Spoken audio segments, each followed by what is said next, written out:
2026 সালে এসে তোমার কি প্রোগ্রামিং শেখা উচিত? বা 2026 সালে এসে কারো কি কম্পিউটার সায়েন্সে ভর্তি হওয়া উচিত? এইরকম কনফিউশন, ডাউট যদি তোমার ভিতরে থাকে তাহলে এই ভিডিওটা তোমার জন্য। সো প্রাথমিকভাবে চিন্তা করতে হবে, তুমি যদি মনে করো যে আজকের দিনে তুমি যেভাবে প্রোগ্রামিংটা শিখবা, যেভাবে তুমি কম্পিউটার সায়েন্সের টপিকগুলো শিখবা, আজ থেকে হয়তো ৫ বছর পরে, ১০ বছর পরে এক্সাক্টলি সেভাবেই জিনিসগুলো তোমার জন্য থাকতে হবে। তাইলে আমি বলব ভাই, তোমার এই সেক্টরে আসার কোনো দরকার নাই। তুমি এই সেক্টর না বরং আরো অনেক ডাইনামিক সেক্টর আছে সেগুলাতেও তুমি সুবিধা করতে পারবা না।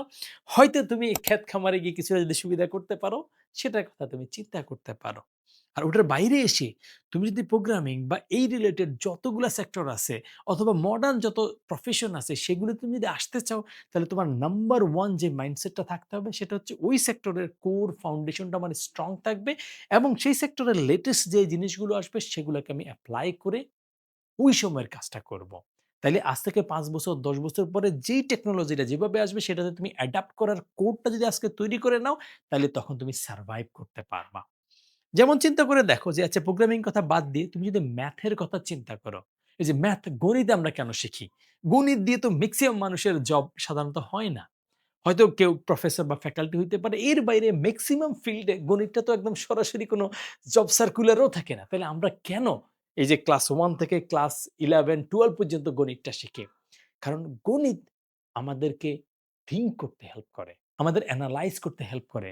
আমাদের কোনো একটা জিনিসকে অ্যাসেস করতে হেল্প করে। আমি কোনো একটা জিনিস কিনতে যাবো, কারো সাথে আলোচনা করতে যাবো, সেই কম্প্যারিজন করা বা স্ট্রাকচার করা, এই জায়গাগুলোতে আমাদের গণিত তৈরি করে দিচ্ছে।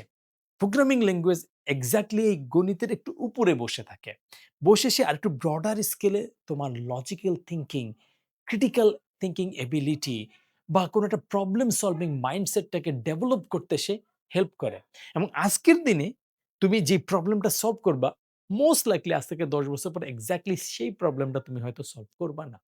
অথবা ওই সময়টা অথবা আজকের দিনে তুমি যেই টুলস টেকনোলজি দিয়ে প্রবলেমটা সলভ করতেছো, আজ থেকে ১০ বছর পরে এক্সাক্টলি সেইম ভাবে তুমি কিন্তু সলভ করবা না।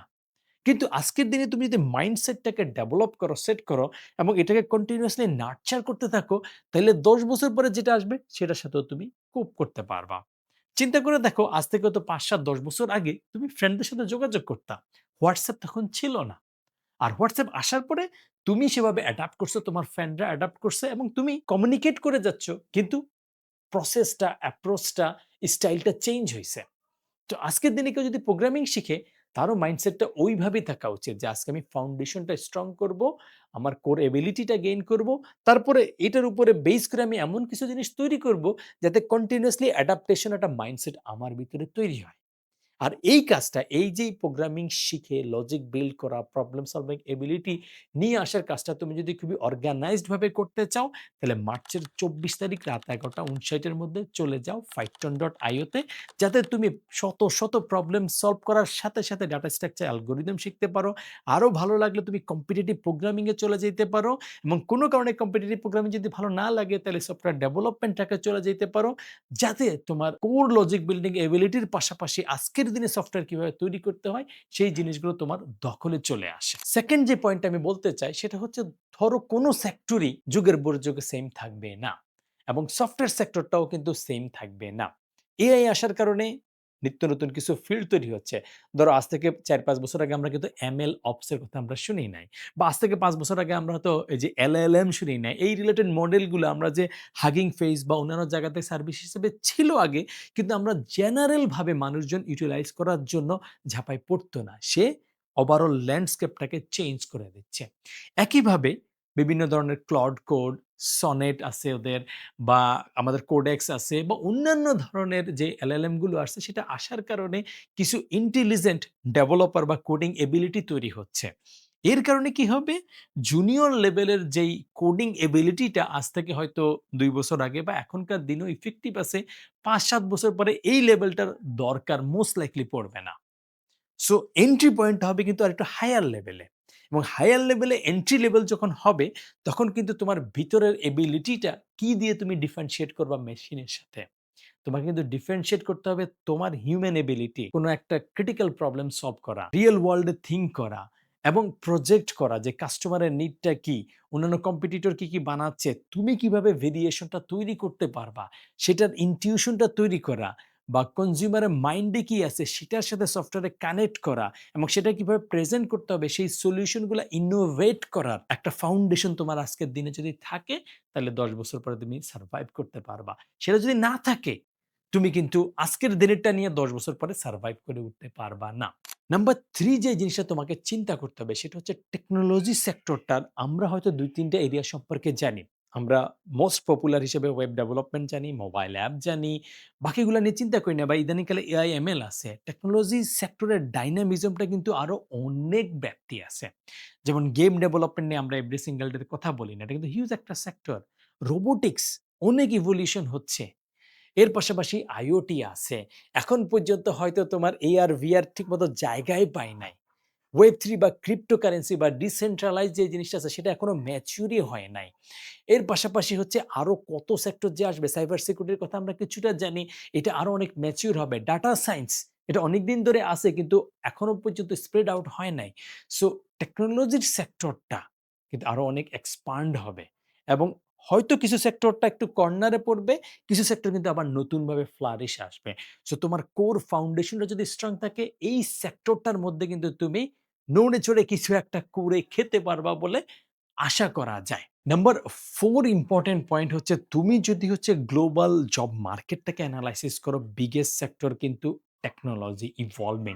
আরো কিছু সেক্টর আছে ধরো এগ্রিকালচার বা ইন্ডাস্ট্রিয়াল সেক্টর আছে। সেই সেক্টরগুলো যত দ্রুত এক্সপান্ড করতে পারে তার চাইতে অনেক, অনেক দ্রুত এক্সপান্ড করতে পারে টেকনোলজি সেক্টর। সে কারণে দেখছো জাস্ট এই ২-৩ বছরে এআই, এমএল এর ডিমান্ড স্পেশালি যেই সফটওয়্যারগুলো ওরা বানাচ্ছে সেগুলোর গ্লোবাল ভ্যালুয়েশন যেভাবে হাইপ করছে, তার মানে যারা এখন একটু এক্সপেরিয়েন্সড এআই, এমএল ইঞ্জিনিয়ার আছে তাদের ডিমান্ড কিন্তু একদম পুরো আকাশে উঠে গেছে। এবং তুমি যদি দেখো বিগ কোম্পানিগুলো কিভাবে তাদেরকে নিয়ে টানাটানি, কামড়াকামড়ি করতেছে। সো এইরকম কিছু ইনোভেটিভ জিনিসটা কিন্তু টেকনোলজি ফিল্ডে আরো অনেক বছর থাকাটা খুবই স্বাভাবিক। এক্সাক্টলি কোন পয়েন্টে কখন থাকবে সেটা হয়তো আমরা সবাই এখনো ধারণা করে উঠতে পারি না। হয়তো কিছুদিন পরে এআই, এমএল এর চাইতে আরো বড়ভাবে হয়তো ডিসেন্ট্রালাইজ বা গেম ডেভেলপমেন্ট বা অন্য কিছু একটা সেক্টর চলে আসতে পারে। সো তোমার কোর ফাউন্ডেশন, তোমার প্রবলেম সলভিং মাইন্ডসেট এবং কোনো একটা এরিয়াতে তুমি যদি হচ্ছে স্ট্রঙ্গার থাকো, তুমি কিন্তু সুইচ করতে পারবা। কারণ ট্রানজিশনটা এই যে এআই, এমএল টুলস এর কারণে আরো অনেক বেশি ইজিয়ার হয়ে গেছে। আগেকার দিনে আমি যদি ওয়েব ডেভেলপার থাকতাম, সেখান থেকে আমি যদি একদম গেম ডেভেলপমেন্টে যেতাম, আমার এন্ট্রি ব্যারিয়ার কিন্তু অনেক হার্ডার ছিল। আর এআই আসার কারণে দেখা যাচ্ছে ইয়েস আমার কিছু কোর ফাউন্ডেশন নলেজ এবং অল্প কিছু এক্সপ্লোর করে বাকিটা এআই এর হেল্প নিয়ে আমি কিন্তু ট্রানজিশন করতে পারবো। যেই অপরচুনিটিটা কিন্তু এখন অনেক সিনিয়র সফটওয়্যার ইঞ্জিনিয়াররা নিচ্ছে। তারা যখন দেখছে যে এআই, এমএল এর অপরচুনিটিটা বেড়ে গেছে, তারা কিছুদিন এক্সপ্লোর করে ২-৪ মাস কিছু মডেল-টডেল তৈরি করে এটা সেটা করে কিছু কোর স্কিল গেইন করে তারা কিন্তু সুইচ করতেছে। তো সামনের দিনে কিন্তু এই সুইচটা আরো অনেক বেশি ইজিয়ার হবে। সো তুমি আজকের দিনে যদি ওয়েব ডেভেলপমেন্ট শিখো বা আজকের দিনে অ্যাপ ডেভেলপমেন্ট শিখো বা আজকের দিনে তুমি কোনো একটা জিনিস শিখো, আজীবন যে তুমি এটাতে স্টাক থাকতে হবে বিষয়টা এরকম না। এবং টেকনোলজি সেক্টর কিন্তু সেই সুযোগটা তোমাকে দিচ্ছে। নাম্বার 5 মোস্ট ইম্পোর্টেন্ট জিনিস হচ্ছে ভাই প্রোগ্রামিং দরকার তুমি শিখলা না। কম্পিউটার সায়েন্সে তুমি আসলাই না। আর কোন ফিল্ডে যাবা? তুমি কি মার্কেটিং এ যাবা? সেখানে কি ধরবে না? তুমি অ্যাকাউন্টিং এ যাবা? সেখানে গিয়ে ধরবে না?